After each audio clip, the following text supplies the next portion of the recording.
I did it over and over and over again to the point where I could feel the eye rolls and I could feel the unfollow buttons. And I knew I needed to make money. So I said, screw it. I don't care what people think. I don't care if I'm being spammy or annoying. I'm going to put myself out there until I can make a living. That is my good friend, Michelle Dempsey. And something I love about Michelle is she will do what she needs to do to grow her business. And that means you need to promote yourself. Obviously, people hire me to promote them on the public relations side, but I cannot do it all myself. And I tell this to my clients, whether they are an agency client or a mentoring client.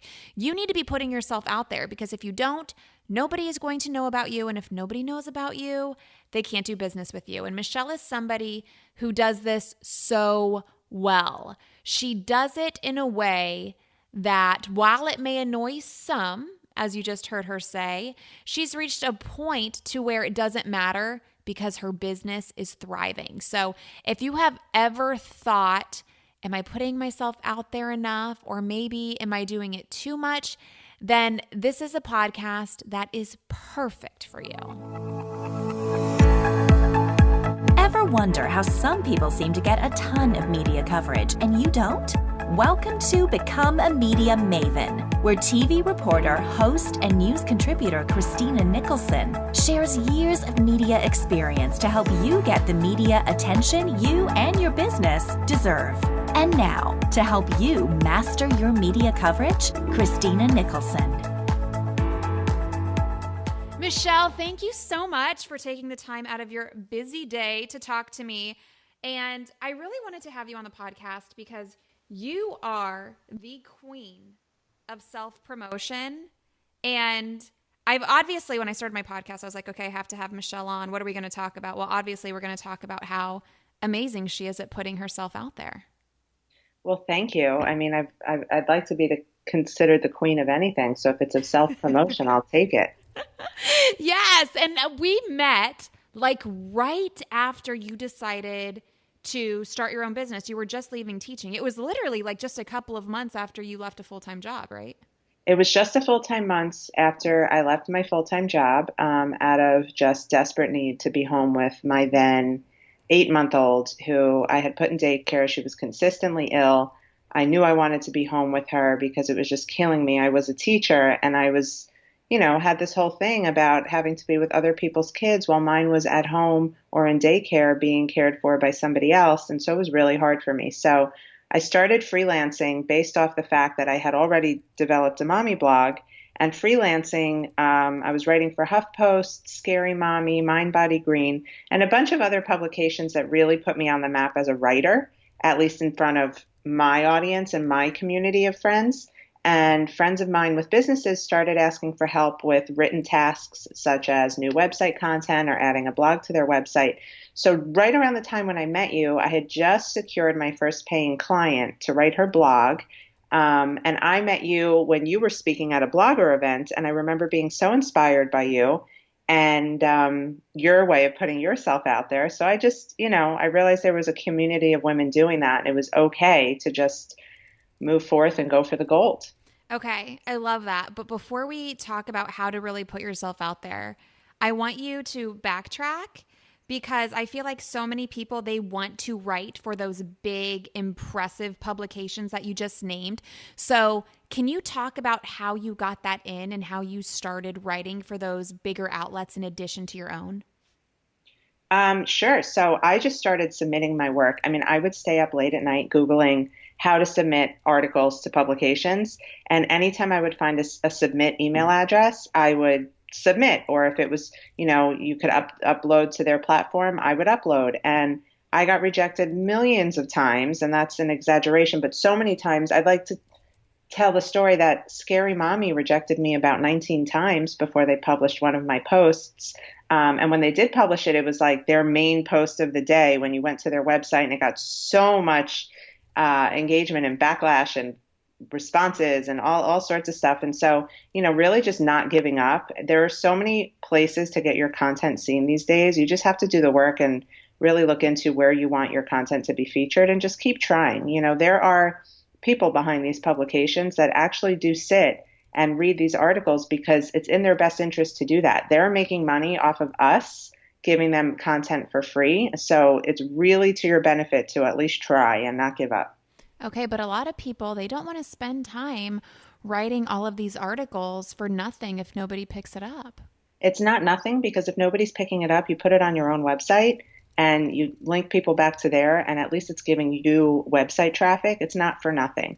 And if it can be on your website and nobody else's, and there are links back to it, it's out there. It's in cyberspace. It will get shared eventually by somebody. I mean, my first foray into having work published was because I kept publishing my own blog content. Somebody shared it, and a motherhood magazine contacted me and asked if they could publish it. And so you can't be afraid to just consistently put yourself out there. And that leads to why I'm the queen of self-promotion, because, I hate to say it, but if you throw enough shit at the wall, it's going to stick. You have to be willing to try. I mean, nobody got famous by just like going to one audition and being denied a role and saying, okay, well, forget it. They just kept trying. I know. And Michelle, you and I both know we have discussed this offline because we both have agencies and we have team members. And when it comes to growing a team, it is so hard to find people who are dedicated and have a good work ethic. And that's why I wanted to ask you about, but what if we're writing for nothing? Then we're working for nothing. And I just feel like that's so many people's mindset today. Right. I just got off a call with actually one of my team members right before you and I started this podcast, and I was complaining to her about how hard it's been to find team members that take initiative. Like, I am always taking the initiative, whether it's even within the realm of what my clients are paying for me for in that particular month, or what I even have like the bandwidth to do for myself that day. I'm always taking the initiative to do more because it's taking that step, whether you think you have the time or you don't, like you have to make it to put yourself out there or to try new things, to be seen or have the next big, viral post. I mean, it takes initiative and it takes finding people who understand that if you're going to have a team, I guess. But it's definitely not easy, and I struggle with it every day. Yeah, I think it's the hardest part of building a business, especially if you have an agency model like you and I do. Okay, so you put yourself out there, you started getting some stuff published, and then you promoted what was being published. You didn't just rely on Scary Mommy to share it with their audience. You told your audience, look at me, I'm in Scary Mommy, and you did it over and over and over again. I did it over and over and over again to the point where I could feel the eye rolls and I could feel the unfollow buttons. And you know what? At that point, I really didn't care. Desperate times call for desperate measures. I was married at the time to my ex-husband. He had just lost his job. It was a struggle. He was looking for something. He was still unemployed. I, at that point, was, home with my daughter making $50 a blog post for other publications. And I knew I needed to make money. So I said, screw it. I don't care what people think. I don't care if I'm being spammy or annoying. I'm going to put myself out there until I can make a living. And I knew my writing was good. Other bloggers who are now huge, big name bloggers in the mommy industry were reaching out to me like, hey, how do I start a blog? And I can take credit for helping them. And that means a lot to me. And now they're some of the biggest scary mommy writers there are. And I just, I kept going with it until it stuck, until people were calling to hire me. Apart from that, I was going to networking events. I mean, I had no business model. I had a website. I had Microsoft Word and was like, okay, yeah, I can write for your business. And I was going to networking events and meeting business owners and selling them on the benefits of blogging, because at that point we knew it was essential for SEO and Google rankings. And I started landing clients, and pretty big ones, for somebody who really didn't know what she was doing in the beginning. And they're still my clients today, which is amazing. And now we've been able to grow, from just blogging to actual content marketing with strategy and social media and brand development. And it's amazing to see how we've evolved just in learning about what the need is and being committed to learning and growing. And again, consistent self-promotion on every level. And, it's always changing and we're always growing, which is great, but that's because we don't stop, even on the days that are like slow or the months that, we're going to bring in less this quarter than last quarter, you still have to act as if you're the best there is and you need to be hired, and it all comes together. Okay, I'm obsessed with two things. One is that you were promoting yourself until you could feel the eye rolls and the unfriending. And I also feel like sometimes I get to that with my promotion, but honestly, when I specifically talking about social media, when I'm constantly sharing not just what I'm doing for myself, but what I'm doing for my clients, I find that is how most people come to me. And that takes me to my next point of networking. I hate networking and I don't do it. I put myself out there enough online that I don't need to do it. But networking is a huge lead generator. And I feel like people who don't like it, like me, are either lazy, like me, or they just don't do it right. And you do it right. So I guess if you could give us some networking tips, tell us maybe a couple of stories on how you went to a networking event, what you did, what you said, and how it turned into dollars. So I started going to networking events because I was lucky enough to have friends who were in business who belonged to different organizations. And what I found, I was meeting people, giving out my business card and getting theirs. Turning that into dollars is going home, sending an email, following up, saying it was so great meeting you. I'd love to talk about how what I do can benefit your business, whether you're interested or not. Let's just grab a cup of coffee and connect. And taking the pressure off of making somebody hire me really helped. I hate when I am at a networking event and the next day I get an email, and I'm already subscribed to somebody's email list about why I need to buy their health insurance. That I don't like. But if you really go into it looking to build relationships and share knowledge, I've had more coffee dates with people where they didn't hire me, but I gave them tips. And you know what? When they had a friend who was able to hire me, they shared my name. So you and I differ in that perspective, Christina. I know you don't like to waste your time on anybody who's not paying you, but I am really old school in the sense where, like, if you put yourself out there enough and help enough people, your name will eventually end up, on somebody's list who wants to pay you. And so that's how it's happened for me. But I started noticing, and this is going to make me sound like a huge asshole, and I don't care. I started noticing that I would go to these events and there would be these speakers who really had nothing worthwhile to share. And I was like, you know what? If I'm going to go to these events, I want to share what I know. So not only am I here meeting people, people get to see that I'm educated in this field, that I have 2 degrees, that I know what I'm talking about, and walk away from their event feeling like their $29.95 didn't just go to some bad salmon. Like, they got some tips.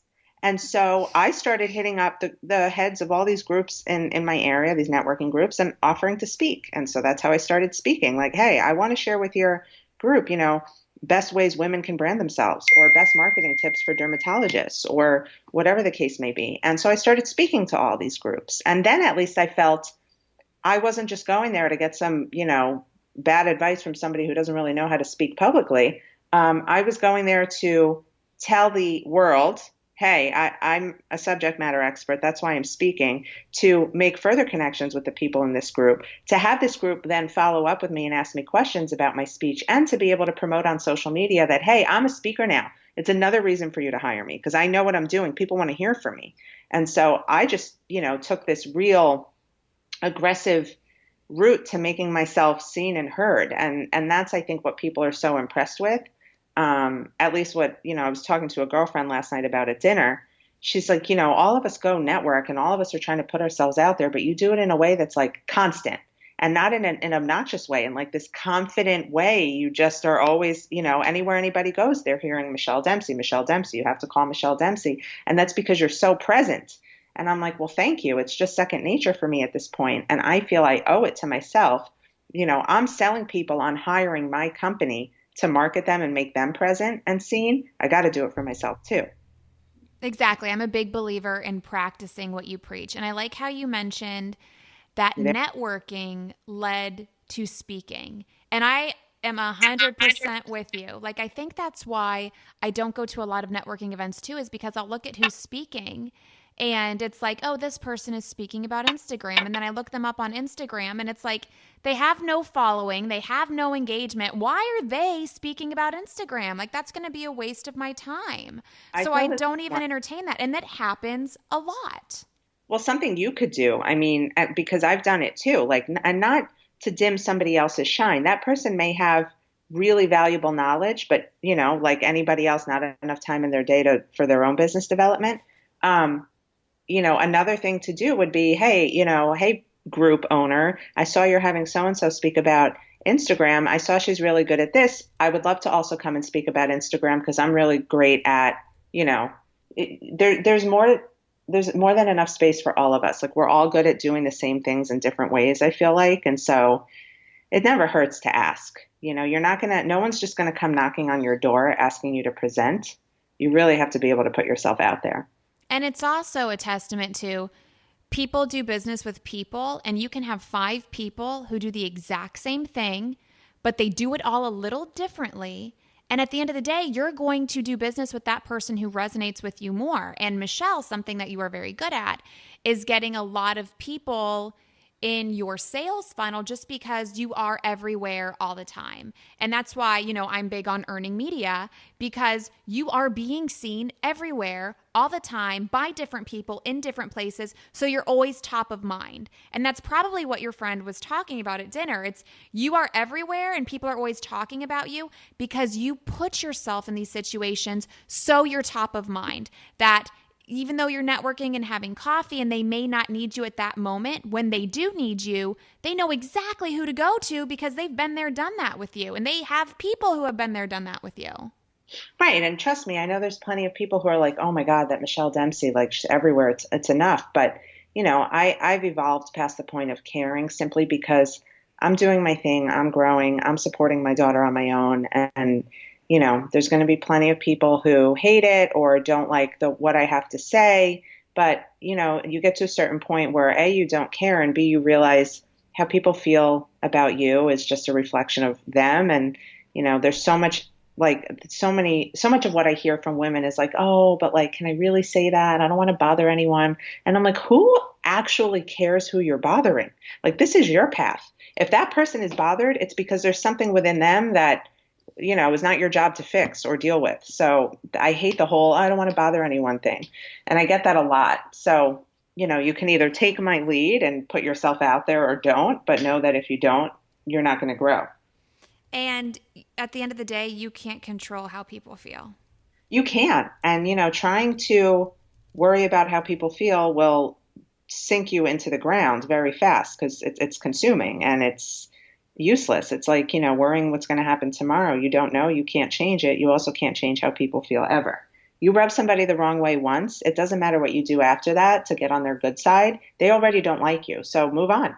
Yeah. You can't please everybody, no matter what you do. Exactly. Okay. So let's talk about wasting your time. You mentioned, Christina, I know you don't like to waste time on people who don't want to spend money with you. Let's talk about when you put yourself out there, you are probably getting, I know I do, numerous emails, numerous messages on Instagram or Twitter or Facebook. People want to work with you. And I'll tell you what I used to do and what I do now because I did waste a lot of my time. Not necessarily on people who didn't want to spend money with me, but people who just had no clue. I would talk to anybody and everybody who wanted to talk to me, who emailed me. I would spend a lot of my days talking to people and even building them proposals if they wanted one.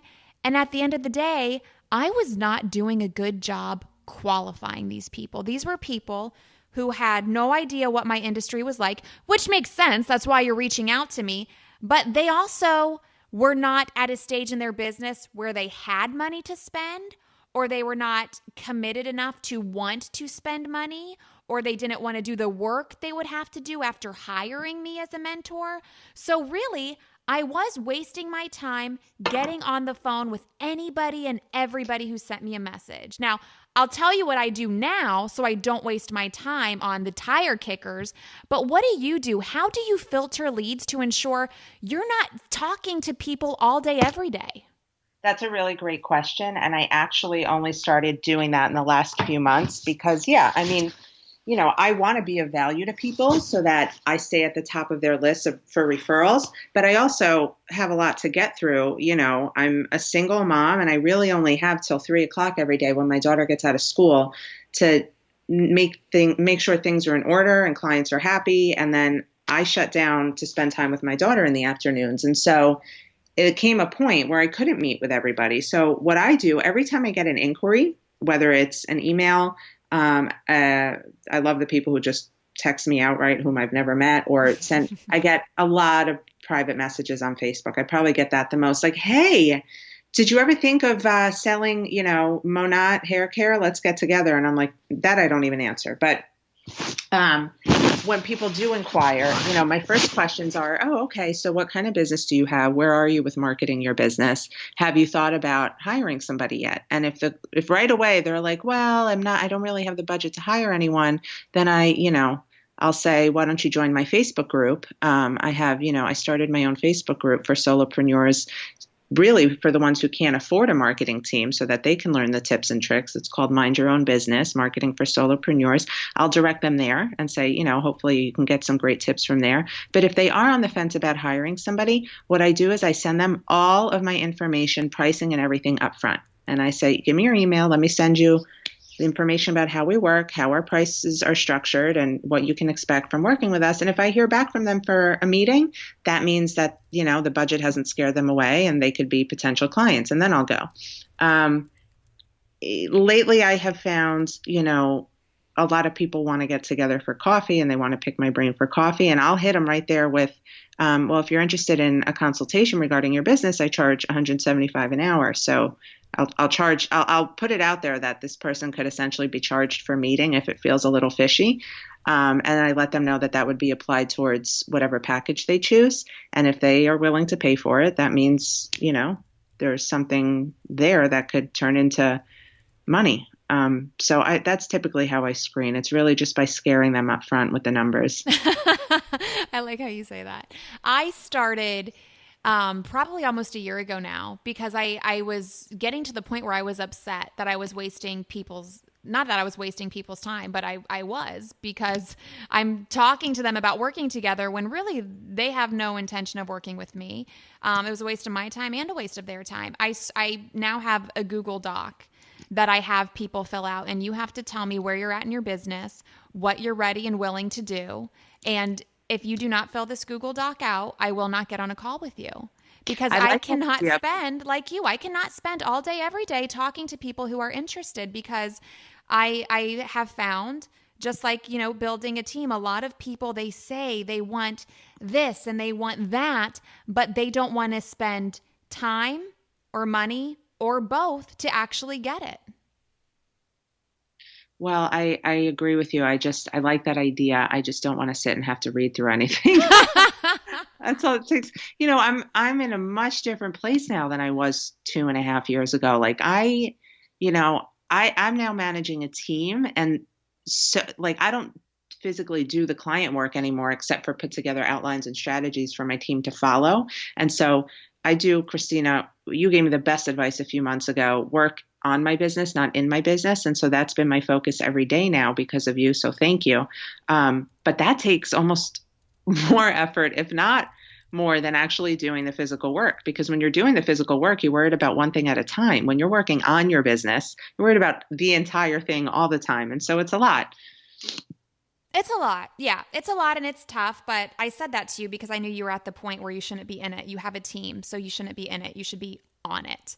And I also want to talk about one other thing that you mentioned, and it was picking my brain. Now, looking back, I am so embarrassed that when I started my business, I would ask people if I could pick their brain. Like, if I ever did that to anybody listening, I am so sorry, because that is so rude and stupid of me to do. And it's because, first of all, you cannot get all of the answers you want over lunch or over coffee picking somebody's brain. Like, people, I'm sure they say, oh, how can I do this and be successful? Like, oh, yes, that's just a 30-minute conversation. Easy, let's have it. Like, it doesn't work that way. And that's why I'm glad that you said you now charge for that. And I started charging for that probably about 1.5 years ago. Yeah, if you want to sit down and you want to talk, that's my time that I could actually be working on my business or making money or looking for a speaking gig or something. So yes, you have to pay for my time if I'm offering value. And I do the same thing that you do. If you're not ready to pay, then there are tons of free resources that I can guide you to on my website, on my blog. That's one reason why I'm starting a podcast. You can soak up so much free information. And if after that you are still not where you want to be, then maybe it's time to invest in your business. So when you say you start charging for people who ask to pick your brain, it made me very happy.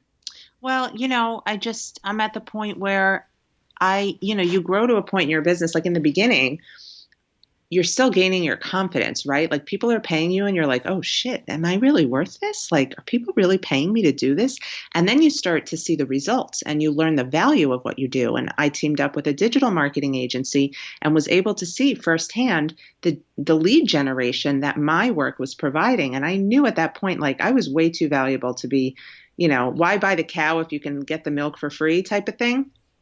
And so I knew I was way too valuable to give away all the knowledge, and I'm always happy to answer questions. I get them all the time and I'll always answer them. But to sit down with somebody for an hour and just spill the beans, I've been played that way before. I had a client who fired me 2 days after they asked to sit down and let me show them how MailChimp works in case they want to send something out. And then 2 days later, they fired me, tried to get back their retainer money. And I was like, oh, honey, no, refer to page 2 of the contract, So I'm smarter than that now. And I think everybody should be. And on that note, if you ever want to burn yourself in business and want to burn bridges and just have yourself be like blacklisted as one of the most annoying people ever, stop trying to randomly friend request people and say, hey, love your page. Looks like you'd be a great this or a great that, and try and get them as part of your multi-level marketing scheme. It's like cult-like and crazy, and I'm over it.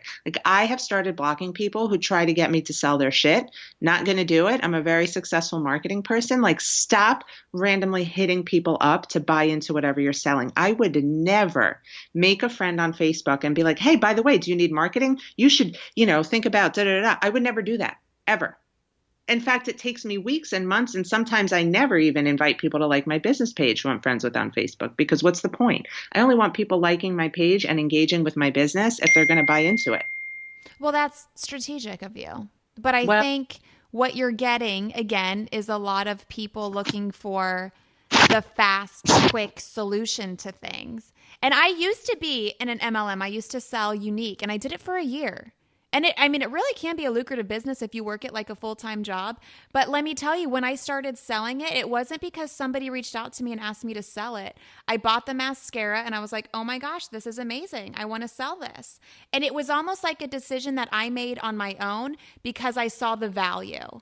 And that, again, goes back to what we started talking about. It's you putting yourself out there and sharing value and showing what a great resource you are and what a great thing you provide to people so that they come to you when they need you. And that really just sums up what self-promotion is about. You're not promoting yourself saying, hire me, hire me. You're promoting yourself saying, look at these amazing things that I'm doing for myself and for my clients. So you're always top of mind when people want similar outcomes. Yeah. In my 2.5 years, I have never messaged somebody that I never met in person and tried to, get them to buy into what I do. I will always put myself out there on Instagram and Facebook and say, and I do it in a transparent way because I also have a big mommy blogger following, like, hey, today was shit. I was in the middle of a meeting and got a call from my daughter's school and I was still able to get her down for a nap and do X, Y, and Z. So I'm always showing my effort and my involvement in things. And I think that's a lot different. And it's a much more passive aggressive way, smarter way to show your strength as a business owner and a business person and whatever it is that you do than directly just telling people, hire me, hire me, hire me, because it becomes white noise. Right. You're sharing. You're not selling. And it's always the same. It's the same thing as media pitching. Like when people pitch the media, they are so overly promotional. And it's like, no, it is not the media's job to promote you. It's their job to share a story. So tell them a story that isn't all about you and how amazing you are. It's the exact same thing. Michelle, where can people find out more about you? I am going to link to your Facebook page or your Facebook group, Mind Your Business, Marketing for Solopreneurs, in the show notes. But where else could people find you if they want to see you share all of your amazingness? I am on Instagram as at the Michelle Dempsey. My Facebook business page is Very Well Written Marketing, and my public profile Facebook page is the Michelle Dempsey. Okay, awesome. Thank you so much for Thank taking you for time out having of your busy day to talk to me and share your value. me. Share my time with you any day, girl, and I'll do it for free. I love it. And Michelle, y'all, listen to everything Michelle said because she really is the queen of self-promotion, and she does it in a way that is not off-putting, and I don't think it's annoying. If some people are annoyed, like you said, that's on them. That's not on you. Right. I mean, there's much bigger things to worry about in the world today. Agree. Thank you so much, Michelle. Thank you. And that was Michelle Dempsey. I hope you learned a lot from her. I always do whenever we chat. Remember, if you ever want to check out the show notes, head to becomeamediamaven.com and you will see the latest podcast episode with the show notes right there, as well as all previous episodes. And if you want to step up your promotion game, make sure you check out mediamavenandmore.com/publicity. I am getting ready to launch a 3-day video series where I am teaching you how to profit off of publicity after you start pitching. That is coming soon. So to get on the waiting list, then head to mediamavenandmore.com/publicity. Also in the show notes at becomeamediamaven.com. Thanks for listening. Please subscribe to this podcast if you want some more. They will automatically upload on your phone. And I would be very grateful if you would leave me a rating and a review. We'll see you next time.